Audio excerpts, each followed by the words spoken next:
નમસ્કાર ગુજરાત દેશ દુનિયાના અને ગુજરાતને લગતા તમામ મોટા સમાચાર જોવા માટે મિત્રો ચેનલને સબસ્ક્રાઇબ અને લાઈક કરવાનું ના ભૂલશો અને વિડીયોને છેલ્લે સુધી જોતા રહેજો, કેમ કે સમાચાર તમારા માટે થઈ શકે છે ખૂબ જ ઉપયોગી. તો આજના તાજા સમાચારોની અંદર ખેડૂતો માટે 15 લાખ રૂપિયા એટલે કે આર્થિક મદદ કરવા માટે મોદી સરકાર દેશના ખેડૂતોને પીએમ કિસાન FPO યોજના શરૂ કરી છે અને આ યોજના હેઠળ ખેડૂતોને ઉત્પાદન સંકટ 15 લાખ રૂપિયા આપવામાં આવે છે અને દેશભરના ખેડૂતોનો નવો કૃષિ વ્યવસાય શરૂ કરવા માટે આર્થિક સહાય આપવામાં આવે છે અને આ યોજનાનો લાભ લેવા માટે 11 ખેડૂતોને સાથે મળીને એક સંસ્થા અથવા કંપની બનાવી રહ્યા છે. National agriculture market official website પર જઈ રજીસ્ટ્રેશન કરાવી શકો છો મિત્રો. તે ખૂબ જ મોટા સમાચાર આવી રહ્યા છે. ત્યારબાદ મિત્રો બીજા મોટા સમાચારની વાત કરવામાં આવે તો મહિને 3000 રૂપિયાની સહાય મળશે. જો તમે પણ 12 પાસ છો તો સરકાર આપશે તમને 3000 રૂપિયાની સહાય. તો આ યોજનાનો લાભ લેવા માટે વિડીયોને અંત સુધી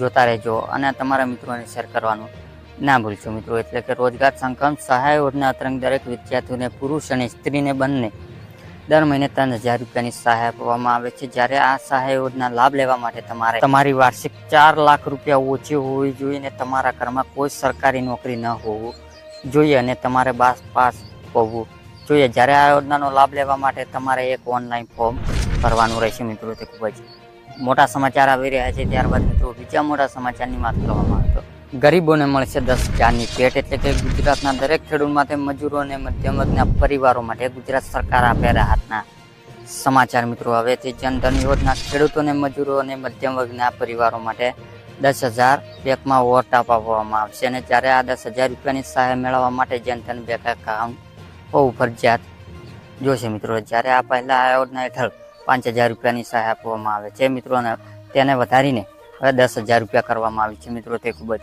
મોટા સમાચાર આવી રહ્યા છે. ત્યારબાદ મિત્રો બીજા મોટા સમાચારની વાત કરવામાં આવે તો આજના ખેડૂતોને મોંઘવારી ફસ્યા છે. એટલે કે મિત્રો 2 વર્ષ પહેલા મગફળી બિયારણ 1000 થી 1200 રૂપિયામાં મળતું હતું, જેને આજે ડબલ કરીને 2200 થી 2400 પહોંચ્યું છે. તે રીતે 2 વર્ષ પહેલા 1 એકર જમીન ખેડવાના રૂપિયા કલાકના 800 હતા, જેને ભાવ વધારીને હવે 1200 પહોંચ્યું છે. વધુ 2 વર્ષ પહેલા પ્રતિ દિવસ ખેતી મજૂરી વેતન 150 હતું, તે 200 આજે થઈ ગયું છે મિત્રો. 250 થી 350 થયું છે અને રાસાયણિક દવા ખાતરોને 2 વર્ષ પહેલા અને આજની તારીખ કિંમતો 30% વધારો થયો છે. આમ તો વધી જતી મોંઘવારીના કારણે દિવસે દિવસે ખેડૂતો દેવાદાર બનતા જાય છે મિત્રો. તે ખૂબ જ મોટા સમાચાર આવી રહ્યા છે. ત્યારબાદ મિત્રો બીજા મોટા સમાચારની વાત કરવામાં આવે તો 40 લાખ ખેડૂતોને લોન માફ. એટલે કે તેલંગાણા કોંગ્રેસ સરકાર ખેડૂત માટે મોટો નિર્ણય લીધો છે અને આગામી 15 ઓગસ્ટ સમયસીમા પહેલા ખેડૂતોને દેવા માફ કરવામાં આવે છે અને 31,000 કરોડ રૂપિયા કૃષિ લોન માફ કરવાનો નિર્ણય